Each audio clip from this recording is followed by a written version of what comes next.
आप सभी का भक्ति पूजा पाठ चैनल में बहुत बहुत स्वागत है। फ्रेंड्स, हमारे 30 अध्याय कार्तिक मास कथा के हो गए हैं। अब हम लोग 31वें अध्याय की कथा सुनने जा रहे हैं।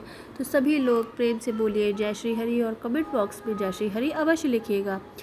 कार्तिक मास महात्मा का यह 31वां अध्याय बतलाया भगवान ने प्रभु स्मरण का सरल उपाय। भगवान श्री कृष्ण ने कहा, पूर्व काल में अवंतीपुरी उज्जैन में, जो कि अब उज्जैन के नाम से प्रचलित है, में धनेश्वर नामक एक ब्राह्मण रहता था। वह रस, चमड़ा और कम्बल आदि का व्यापार करता था। वह वैश्यागामी और मद्यपान आदि बुरे कर्मों में लिप्त रहता था। चूँकि वह दिन रात पाप से रत रहता था, इसलिए वह व्यापार करने में नगर नगर घूमता था। एक दिन वह क्रय विक्रय के कार्य से घूमता हुआ महिष्मतीपुर में जा पहुँचा, जो राजा महिष ने बसाई थी। वहाँ पापनाशिनी नर्मदा सदैव शोभा पाती है। उस नदी के किनारे कार्तिक का व्रत करने वाले बहुत से मनुष्य अनेक गांवों से स्नान करने के लिए आए हुए थे। धनेश्वर ने उन सबको देखा और अपना सामान बेचता हुआ वह भी 1 मास तक वहीं रहा। वह अपने माल को बेचता हुआ नर्मदा नदी के तट पर घूमता हुआ स्नान, जप और देवार्चन में लगे हुए ब्राह्मणों को देखता और वैष्णवों के मुख से भगवान विष्णु के नामों का कीर्तन सुनता था।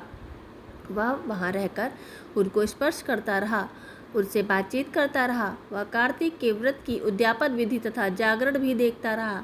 उसने पूर्णिमा के व्रत को भी देखा तथा व्रती ब्राह्मणों और गौओं को भोजन करा रहे थे, उनको दक्षिणा आदि भी दे रहे थे। उसने नित्य प्रति भगवान शंकर की प्रसन्नता के लिए होती दीपमाला भी देखी। त्रिपुर नामक राक्षस के 3 पुरों को भगवान शिव ने इसी तिथि को जलाया था, इसलिए शिव जी के भक्त इस तिथि को दीप उत्सव मनाते हैं। जो मनुष्य मुझ में और शिव जी में भेद करता है, उसकी समस्त क्रियाएं निष्फल हो जाती हैं। इस प्रकार नर्मदा तट पर रहते हुए जब उसको 1 माह व्यतीत हो गया, तो वह एक दिन अचानक उसे किसी काले सांप ने डस लिया। इससे विहल होकर वह भूमि पर गिर पड़ा। उसकी यह दशा देखकर वहाँ के दयालु भक्तजन ने उसे चारों ओर से घेर लिया और उसके मुंह पर तुलसी दल मिश्रित जल के छींटे देने लगे। जब उसके प्राण निकल गए तो यमदूतों ने आकर उसे बांध लिया और कोड़े बरसाते हुए यमपुरी लेकर गए। उसे देखकर चित्रगुप्त ने यमराज से कहा, इसने बाल्यावस्था से लेकर आज तक केवल बुरे कार्य ही किए हैं। इसके जीवन में तो पुण्य का लेश मात्र भी दृष्टिगोचर नहीं होता। यदि मैं पूरे 1 वर्ष तक भी आपको सुनाता रहूं, तो इस पापी के पापों की सूची तो समाप्त ही नहीं होगी। यह महापापी है यह, इसलिए इसको 1 कल्प तक घोर नरक में डालना चाहिए। चित्रगुप्त की बात सुनकर यमराज ने कुपित होकर काल नेमी के समान अपना भयंकर रूप दिखाते हुए अपने अनुचरों को आज्ञा देते हुए कहा, हे प्रेत सेनापतियों, इस दुष्ट को मुग्धरों से मारते हुए कुंभी पाक नरक में डाल दो। सेनापतियों ने मुग्धरों से उसका सिर फोड़ते हुए कुंभी पाक नरक में ले जाकर खौलते हुए तेल की कढ़ाई में डाल दिया। प्रेत सेनापतियों ने उसे जैसे ही तेल की कढ़ाई में डाला, वैसे ही वहाँ का कुंड शीतल हो गया। ठीक उसी प्रकार जिस प्रकार पूर्व काल में प्रहलाद जी को डालने से दैत्यों की जलाई हुई आग ठंडी हो गई थी। यह विचित्र घटना देखकर प्रेत सेनापति यमराज के पास आए और उन्हें सारा वृत्तांत कहा। सारी बात सुनकर यमराज भी आश्चर्यचकित हो गए और इस विषय में पूछताछ करने लगे।